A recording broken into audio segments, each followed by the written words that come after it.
Donald Trump accuse Zelensky d'être responsable du conflit en Ukraine. Un aveu qui secoue les relations internationales, mais qui ne changera pas la position de Washington. Voilà l'une des déclarations les plus choquantes de cette semaine. Donald Trump, ancien président américain et candidat aux prochaines élections, affirme publiquement que le président ukrainien Volodymyr Zelensky est directement responsable de la guerre avec la Russie. Pour lui, cette guerre aurait pu et dû être évitée. Il va même plus loin en qualifiant Zelensky de meilleur homme d'affaires, sous-entendant que chaque visite aux États-Unis rapporte des milliards à l'Ukraine, sans que ce conflit ne soit véritablement gagné. Une affirmation forte, lourde de sous-entendus et de conséquences diplomatiques. Et vous, qu'en pensez-vous? Si ces révélations vous intriguent et que vous souhaitez comprendre davantage cette situation complexe, n'oubliez pas de vous abonner et de partager cette vidéo avec vos proches pour ne rien manquer des prochaines analyses.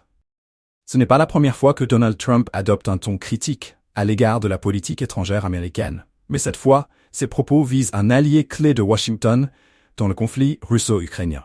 Zelensky, selon Trump, aurait pu éviter cette guerre. Pour l'ex-président, cette situation ne profite à personne. Il critique la gestion des fonds alloués à l'Ukraine, tout en remettant en question la capacité du gouvernement de Zelensky à mettre fin aux hostilités. Les répercussions de cette déclaration sont importantes et les réactions ne se sont pas fait attendre. Du côté de Moscou, Dmitry Medvedev, l'ancien président russe, actuellement vice-président du Conseil de sécurité russe, a rapidement réagi. Sur Telegram, il qualifie cette prise de position de Trump comme un tournant important, même s'il estime que cela ne modifiera pas l'engagement de Washington à soutenir Kiev. Pour Medvedev, Trump devient ainsi le premier ancien président américain à reconnaître la responsabilité de Zelensky dans le déclenchement de la guerre, qualifiée plus précisément de guerre civile. Pour le camp russe, cette reconnaissance, bien que symbolique pour l'instant, pourrait jouer un rôle crucial dans l'avenir des relations internationales. Medvedev va encore plus loin. Il réagit aux récents propos de Zelensky concernant la question nucléaire. L'Ukraine aurait-elle des ambitions de puissance nucléaire? Le président ukrainien aurait laissé entendre que pour garantir la sécurité de son pays, celui-ci devrait soit rejoindre l'OTAN, soit acquérir un arsenal nucléaire.